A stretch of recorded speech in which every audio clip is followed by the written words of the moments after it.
استاد جان، ما همچون یک مسلمان میانه، یعنی این 5 وقت نماز الحمدلله میخونیم.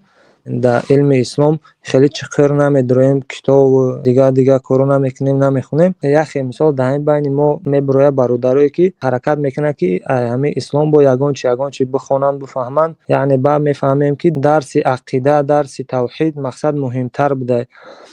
و حاضر ما مثال حرکت میکنیم که درس توحید، درس عقیده مون مثال طوری کنیم بخونیم.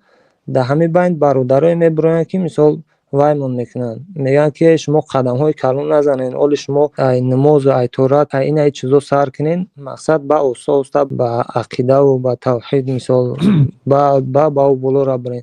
مقصد سوال من در بود که کدامش مهمتره که همچون ما مسلمان هایی که از گفتم مسلمان هایی که مثلا همین نماز میخونیم دیگه کارو نمیکنیم، نه که در دلمون میدره همه چی که مثلا اسلام بفهمیم خوبتر بدونیم، برای ما کدامش مهمتره که از چی سر کنیم که مقصد اسلام هم مثال خوبتر بفهمیم، از عقیده، از توحید، یا اینکه از باب نماز، از باب تورات؟ بله برادر عزیز، مسئله عقیده مهم است.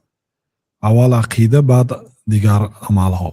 13 سال در مکه به پیامبر صلی الله علیه و سلم فقط عقیده نازل میشد و به قول سال 12 به قول سال 10 نماز فرض شد، اما روزه، زکات اینا همش در مدینه فرض شد. یعنی 13 سال آیات های مدینه مکی گریم همش عقیده بود. برای همین ما برای آدم های مسلمان های عامی، اونایی که طالب علم نیستن، طالب علم هم اگر خانه ضرر نمیبیند، یک کتاب نوشتگی هم هستیم نامش اصول اعتقاد، کتاب مختصر من در تلگرام کانال ما هست. گیریتون خونتون، زن و فرزنداتون خونه همین قدر عقل عقیده که الله تعالی واخورید، الله تعالی از شما راضی میشد. این چونین شرح عقیده واسطی در 27 درس 27 ساعت است در بیان تیوی. عقیده تهاوی 5 کسیت هست، 5 ساعت 5 حلقه انشالله دوام میتیم در ماه سپتامبر زنده باشیم. یعنی همین چیزایی که از من یک کانال عقیده داریم، یک کانال از یک برادر شد، کانال صحبت های عقیدوی ما رو در اونجا جمع کردگی هست. یعنی همش نه 10% شاید جمع کرد، 300-400 نوار هست.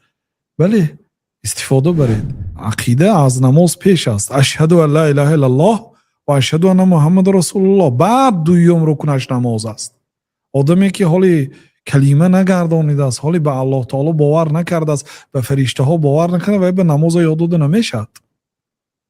اول عقیده بعد نماز. بله اخی نه که مثلا ما و شما تاجیک، ما مسلمان خیلی نه که اکون ما نماز نخونده استیم. نه، نماز هم خوانید، عقیده هم خوانید. ما اول عقیده خونده شوام 1 سال مثلا، بعد نماز میخوانم نگوید. نماز هم خوانید، لیکن مسئله علم به علمی عقیده به اول درس خوانید. من همین کتاب 30 دقیقه خونده میشید. یعنی آدمی عمومی عقل همین قدر از عقیده دانستنش دکار. حالا این کو کتاب 70 صفحه، ها بعضی آدمو عقیده ها نوشتگی ان که 1 صفحه، عقل همین عمومی دانستنش دکار گفته 1 صفحه. یا از همه ایمانی مجمل میگفتن آمنت بالله و ملائکته و کتبه و رسوله و الیوم الاخر و القدر خیره و شره من الله تعالی. همین قدر عقل دان میگفتن. یعنی ایمان آوردن به الله، به فرشتگانش، به پیغمبرها، به روز قیامت. یعنی یه جمله های کوتاه. این 76 صفحه است، لیکن این 76 صفحه هم در 30 دقیقه خوانده میشید. عقل همین قدر دانستن تان در کار. یعنی برای صد فهم و گیریتون خانتون اذیت کنیتون. این چون یک کتاب دیگر داریم، 99 نام های الله تعالی، 99 نام های بسا زیبای الله تعالی، 99 نام الله تعالی شرح دادگی هستیم. کوتاه هست البته، لیکن یک آدم میفهمد الله همه شناسید چی نام داره چی صفت داره، چون که در زیر این 99 نام 99 صفت است. گیرید خوانیدن عقیده، عقیده واسطی گوش کنید 27 ساعت، عقیده تهاوی رو گوش کنید،